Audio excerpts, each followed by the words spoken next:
ओम शांति। आज 29 जून 2022 के बाबा के अनमोल मधुर महावाक्य है और आज की मुरली बाबा की है पवित्रता। बाबा कहे तुम बच्चों को प्रतिज्ञा करनी है और सच्ची सच्ची राखी बांधनी है, पवित्रता का हथियाला बांधना है और कभी भी इस प्रतिज्ञा को तोड़ना नहीं है। बाबा कहे जो बच्चे पवित्रता की प्रतिज्ञा करते हैं, सदा बाबा की श्रीमत को सिर माथे करके चलते हैं, बाबा प्रति निश्चय बुद्धि है, वो बाबा के मातेले बच्चे हैं। और जो बच्चे कभी निश्चय, कभी संशय, कभी मनमत, कभी परमत या पवित्रता की प्रतिज्ञा करके तोड़ देते हैं, वो सभी सौतेले बच्चे हैं। दो प्रकार के बाबा के बच्चे हैं। हमें अपने आप को देखना है कि हम सदा मातेले बच्चे बनकर के रहे, बाबा की श्रीमत को एक्यूरेट पालन करें।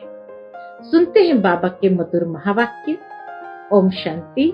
मीठे बच्चे तुम्हें किसी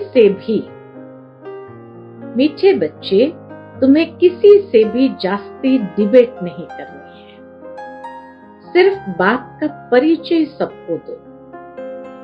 प्रश्न है आज की मुरली से, बेहद के बाप को मातेले बच्चे भी है तो सौतेले भी है।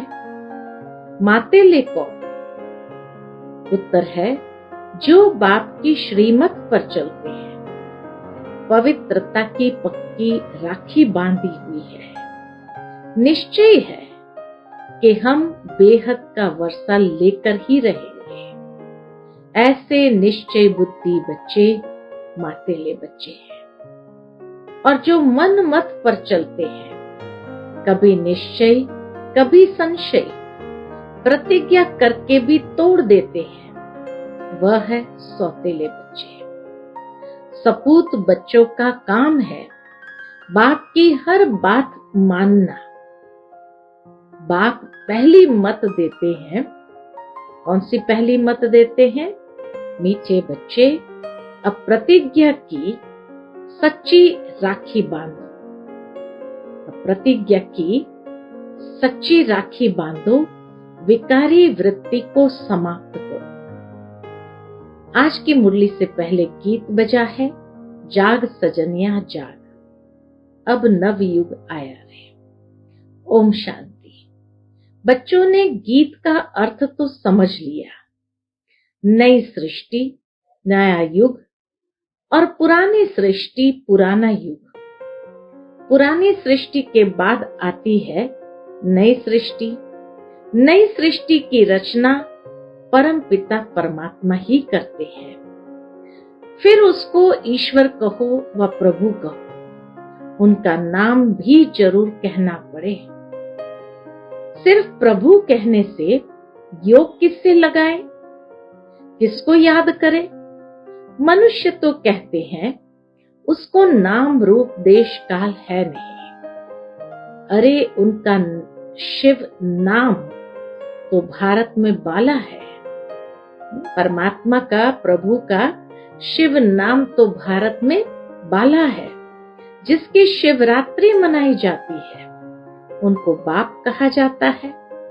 जब बाप का परिचय हो, तब बाप से बुद्धि योग लगे। किसी से जास्ती डिबेट करना भी फालतू है।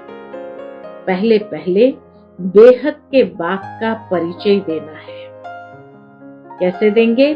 वह मनुष्य सृष्टि कैसे, कब और कौन सी रचते हैं।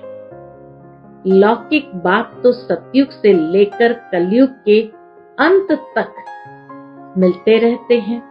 बाबा कहे लौकिक बाप तो सतयुग से लेकर कलयुग के अंत तक मिलता ही रहता है।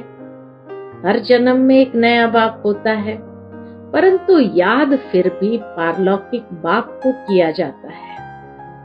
वह है परमधाम में रहने वाला पिता। परम धाम कभी स्वर्ग को नहीं समझना। सतयुग तो यहाँ का धाम है। परम धाम है वह जहाँ परम पिता परमात्मा और आत्मा ही निवास करती है। अब जबकि सभी आत्माओं का बाप स्वर्ग का रचयिता है, तो फिर बच्चों को स्वर्ग की राजा क्यों नहीं है? हाँ, स्वर्ग की बादशाही कोई समय थी जरूर। नई दुनिया नया युग था। अभी पुरानी दुनिया पुराना युग है। बाप ने तो स्वर्ग रचा, अब नरक बन गया है। नरक किसने बनाया और कब बनाया? माया रावण ने नरक बनाया। भारतवासियों को तो यह ज्ञान देना बहुत सहज है, क्योंकि भारतवासी ही रावण को जलाते हैं। सिर्फ अर्थ नहीं समझते हैं। भगत सब भगवान को याद करते हैं, परंतु उनका पता न होने के कारण कह देते हैं कि वह सर्वव्यापी है, नाम रूप से न्यारा है, बेअंत है।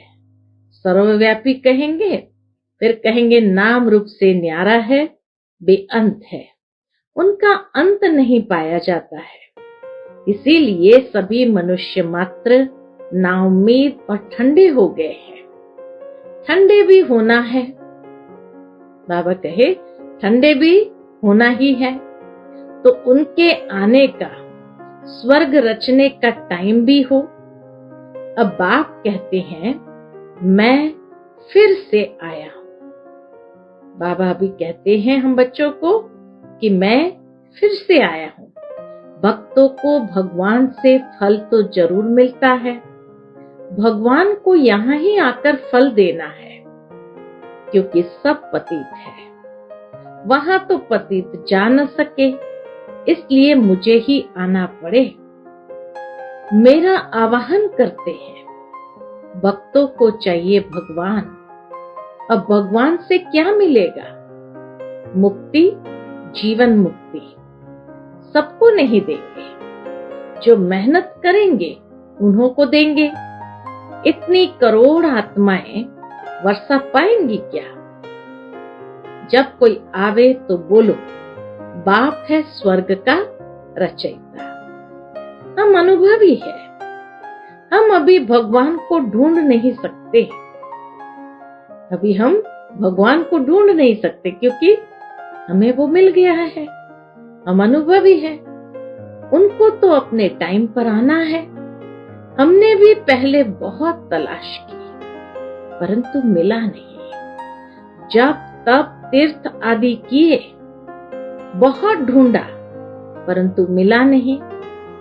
उनको तो अपने समय पर परमधाम से आना है। आदि सनातन देवी देवताओं को 84 जन्म भी लेने पड़े। 5 वर्ण भी मशहूर है। अभी है शूद्र वर्ण, उनके बाद ब्राह्मण वर्ण। वर्णों पर भी अच्छी रीति समझाना है। विराट रूप में भी वर्ण होते हैं। ब्राह्मणों का भी वर्ण है, उन्हों को पता नहीं है। ब्राह्मणों का भी वर्ण है, उन्हों को पता नहीं है। तो पहले पहले परिचय देना है कि बाप है स्वर्ग का रचयिता और हम है ब्रह्मा कुमार कुमारियां। बाप आकर ब्राह्मण रचे, तब तो हम देवता बने। प्रजापिता ब्रह्मा नाम है, तो ब्रह्मा मुख द्वारा ब्राह्मण रचते हैं। ब्रह्मा का बाप है शिव बाबा। गोया ये ईश्वर का कुल है। जैसे कृपलानी कुल, वासवानी कुल होता है, वैसे इस समय तुम्हारा है ईश्वरीय कुल। तुम हो उनकी औलाद, जो सच्चे ब्राह्मण है, जिन्होंने पवित्रता की प्रतिज्ञा की है। बल बच्चे तो सभी है, परंतु उनमें भी कोई मातेले हैं, कोई सौतेले हैं। मातेले जो है, उन्हों को तो पवित्रता की राखी बांधी हुई है। राखी बंधन का भी त्योहार है ना। सभी संगम युग की बातें हैं। दशहरा भी संगम युग का है। विनाश के बाद फट से दिवाली आती है, सबकी ज्योति जग जाती है। कलयुग में सबकी ज्योति बुझी हुई है। अब बाप को खेवैया बागबान भी कहते हैं। ब्रह्मा विष्णु शंकर को खेवैया व बागवान नहीं कहेंगे। बाप आकर अपने बगीचे में अपने बच्चों को देखते हैं। उनमें कोई गुलाब है, कोई चंपा, कोई लिली फ्लावर है। बाबा हर एक को देखते हैं, कोई गुलाब है, कोई चंपा, कोई लिली फ्लावर है। हर एक में ज्ञान की खुशबू है। तुम अब कांटों से फूल बन रहे हो। यह है कांटों का जंगल। कितना झगड़ा मारा मारी आदि है, क्योंकि सब नास्तिक है, निधन के हैं, धनी है नहीं। जो उन्हों को मत दे और धनी का बनावे। धनी को कोई जानते नहीं, तो धनी को जरूर आना पड़े ना। तो बाप आकर धन का बनाते हैं। मनुष्य चाहते भी है, क्या चाहते हैं कि एक धर्म एक राज्य हो, पवित्रता भी हो। सतयुग में एक धर्म था ना, अब तो दुखधाम है। अब तुम ब्राह्मण वर्ण में ट्रांसफर हुए हो, फिर देवता वर्ण में जाएंगे, फिर इस पतित सृष्टि पर आएंगे नहीं। भारत है सबसे ऊंच खंड। अगर गीता को खंडन नहीं करते तो यह भारत कौन कहलावे। अगर गीता को खंडन नहीं करते तो यह भारत कौन कहलावे। शिव के मंदिर में जाते हैं ना, वह है बेहद के बाप का मंदिर, क्योंकि बाप ही सदगति दाता है। निधन को यानी अनाथों को आकर धन का बनाते हैं। यह बातें बाप के सिवाय और कोई समझा न सके। और वह सब है भक्ति सिखलाने वाले। वहां तो ज्ञान की बात है नहीं। ज्ञान सागर सदगति दाता एक ही है। मनुष्य कब सदगति के लिए गुरु बन न सके। ऐसे तो कोई हुनर सिखलाने वाले को गुरु कह देते हैं। कोई भी अगर कोई कला सिखा दी, कोई हुनर सिखा दिया, तो उनको गुरु कह देते हैं। परंतु वह गुरु सारी सृष्टि की सदगति कर नहीं सकते। वो तो हुनर सिखा देते हैं, सदगति नहीं कर सकते। भल कहते हैं कि हमको साधु आदि से शांति मिलती है, परंतु अल्पकाल के लिए। फिर सन्यासी कहते हैं कि स्वर्ग का सुख तो कागविष्टा के समान है। फिर सन्यासियों द्वारा जो शांति मिली वह भी कागविष्टा के समान ही होगी। मुक्ति तो देते नहीं है। मुक्ति जीवन मुक्ति दाता तो एक ही बाप है। श्री कृष्ण से सभी का बहुत प्यार है, परंतु उसको पूरा जानते नहीं है। अब बाप समझाते हैं कि सतयुग में कृष्णपुरी थी, अब तो कंसपुरी हो गई है। अब बाप आकर फिर कृष्णपुरी बनाते हैं। फिर आधा कल्प के बाद रावण राज्य नरक बन जाता है। आधा कल्प है सुख, आधा कल्प है दुख। सुख का समय जास्ती है, परंतु सुख दुख का खेल तो चलता रहता है।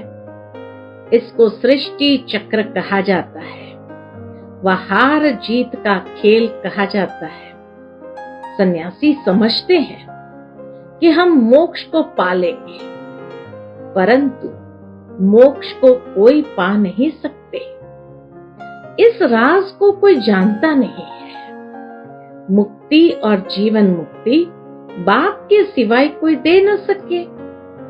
तुम अपनी राजधानी स्थापन कर रहे हो ना। यहाँ तो देखो दुख ही दुख है। अब हम बाप की मदद से स्वर्ग बना रहे हैं, फिर हम ही मालिक बन राज्य करेंगे और बाकी सबको मुक्ति धाम में भेज देंगे। वह फिर अपने समय पर आएंगे। जब वह भी उतरेंगे तो पहले सुख में आएंगे, फिर दुख में। भक्ति मार्ग में जप तप माला आदि फिरते हैं ना, कहते भी है कि एक को याद करना चाहिए। कहते हैं एक को याद करना चाहिए। इसमें देह अभिमान को छोड़ना पड़े, परंतु कोई छोड़ता नहीं है। बाप कहते हैं कि अब सभी को वापस जाना है। बाप बच्चों से ही बात करते हैं। बच्चों में भी कोई सौतेले हैं तो कोई मातेले हैं। सौतेले वह है कौन जो पवित्रता की राखी नहीं बांधते हैं। मातेले को तो निश्चय है कि हम तो वर्षा लेकर ही छोड़ेंगे, बाकी कोई कोई तो फेल होते हैं। कच्चे पक्के नंबरवार तो होते हैं। पक्के जो होंगे वह स्त्री बच्चों आदि सबको लेकर आएंगे। आप समान बनाएंगे। हंस बगुले तो इकट्ठे रह न सके। बड़ी जिम्मेवारी है बाप के ऊपर। सबको पवित्र बनाना ये बाप का काम है। इसीलिए बाप कहते हैं दोनों पहिया एक साथ चलो। ज्ञान मार्ग में दोनों पहिया एक साथ चलो। स्त्री और पति साथ साथ चलते तो गाड़ी ठीक चलती है। चलो हम दोनों पवित्रता का हथियाला बांधते हैं। अब हम पवित्र बन बाप से वर्षा जरूर लेंगे। ब्रह्मा के बच्चे बने तो भाई बहन हो गए, फिर क्रिमिनल असॉल्ट हो न सके, विकार में तो जा न सके। ये ईश्वरीय लॉ कहता है। अभी बाप कहते हैं कि विष पीने पिलाने की वृत्ति तोड़ देनी है। विष पीने पिलाने की वृत्ति को तोड़ देनी है। हम एक दो को ज्ञान अमृत पिलाएंगे। हम भी बाप से स्वर्ग का वर्षा लेंगे। सपूत बच्चों का काम है बाप का कहना मानना। जो नहीं मानते वो कपूत ही ठहरे। कपूत बच्चों को वर्षा देने में बाप जरूर आनाकानी करेंगे। तुम ब्राह्मण देवता बनने वाले हो तो तुम्हें अपनी स्त्री को भी ज्ञान अमृत पिलाना चाहिए। जैसे छोटे बच्चों को नाक पकड़कर दवाई पिलाई जाती है। स्त्री को कहो कि तुम मानती हो कि यह पति तुम्हारा गुरु ईश्वर है, तो जरूर हम तुम्हारी सदगति करेंगे ना। पुरुष तो जट स्त्री को आप समान बना सकता है, स्त्री पुरुष को जल्दी नहीं बना सकेगी। इसलिए अबलाओं पर बहुत अत्याचार होते हैं। बच्चियों को बहुत मार खानी पड़ती है। तुम्हारी रक्षा गवर्नमेंट भी कर नहीं सकेगी। वह कहेगी कि हम तो कुछ नहीं कर सकते। बाप तो कहेंगे बच्चे श्रीमत पर चलो तो तुम स्वर्ग के मालिक बनेंगे। अगर कपूत बने तो वर्षा गंवा देंगे। वहां लौकिक बाप से बच्चे हद का वर्षा लेते हैं और यहाँ सपूत बच्चे बेहद के बाप से बेहद का वर्षा लेते हैं। इसको कहा जाता है सुख धाम। बाबा क्या कहे, यहाँ तो तुमको सोना भी नहीं पहनना है। क्यों? क्योंकि इस समय तुम बेघर हो। दूसरे जन्म में तुमको एकदम सोने के महल मिलते हैं, रत्न जड़ित महल होंगे। तुम जानते हो कि हम अब बाप से 21 जन्म का वर्षा ले रहे हैं। भक्ति मार्ग में मैं सिर्फ भावना का फल देता हूं। वह तो जानते नहीं कि श्री कृष्ण की आत्मा कहाँ है, गुरु नानक की आत्मा कहाँ है। तुम जानते हो। अब वो सब पुनर्जन्म लेते लेते तमो प्रधान बन गए हैं। वह भी सृष्टि चक्र के अंदर ही है। सबको तमो प्रधान बनना ही है। अंत में बाप आकर फिर सभी को वापस ले जाते हैं। अच्छा, मीठे मीठे सिकिलते बच्चों प्रति माता पिता बाप दादा का याद प्यार और गुड मॉर्निंग। रूहानी बाप की रूहानी बच्चों को नमस्ते। हम सब रूहानी बच्चों की रूहानी माता पिता बाप दादा को याद प्यार, गुड मॉर्निंग और नमस्ते नमस्ते नमस्ते। शुक्रिया बाबा, शुक्रिया। आज की मुरली से धारणा के लिए मुख्य सार है। पहली पॉइंट, अब पवित्रता का हथियाला बांधना है। देह अभिमान को छोड़ विकारी वृत्तियों को चेंज करना है। दूसरी पॉइंट, बाप की श्रीमत पर चल सपूत बच्चा बनना है। ज्ञान अमृत पीना और पिलाना है। स्वयं में ज्ञान की खुशबू धारण कर खुशबूदार फूल बनना है। आज का बाप दादा का मधुर वरदान हम बच्चों के प्रति है। यथार्थ याद और सेवा के डबल लॉक द्वारा निर्विघ्न रहने वाले फीलिंग प्रूफ भव। यथार्थ याद और सेवा के डबल लॉक द्वारा निर्विघ्न रहने वाले फीलिंग प्रूफ भव। माया के आने के जो भी दरवाजे हैं, इन्हें याद और सेवा का डबल लॉक लगाओ। यदि याद में रहते और सेवा करते भी माया आती है, तो जरूर याद अथवा सेवा में कोई कमी है। यदि याद में रहते और सेवा करते भी माया आती है, तो जरूर याद अथवा सेवा में कोई कमी है। यथार्थ सेवा वह है जिसमें कोई भी स्वार्थ न हो। अगर निस्वार्थ सेवा नहीं, तो लॉक ढीला है और याद भी शक्तिशाली चाहिए। ऐसा डबल लॉक हो तो निर्विघ्न बन जाएंगे। फिर क्यों क्या की व्यर्थ फीलिंग से परे फीलिंग प्रूफ आत्मा रहेंगे। आज का स्लोगन है, स्नेह और शक्ति का बैलेंस ही सफलता की अनुभूति कराता है। स्नेह और शक्ति का बैलेंस ही सफलता की अनुभूति कराता है। फिर मातेश्वरी जी के अनमोल मधुर महावाक्य सुनेंगे। वास्तव में ज्ञान प्राप्त करना तो एक ही सेकंड का काम है, परंतु अगर मनुष्य एक सेकंड में समझ जाए तो उनके लिए एक ही सेकंड लगता है।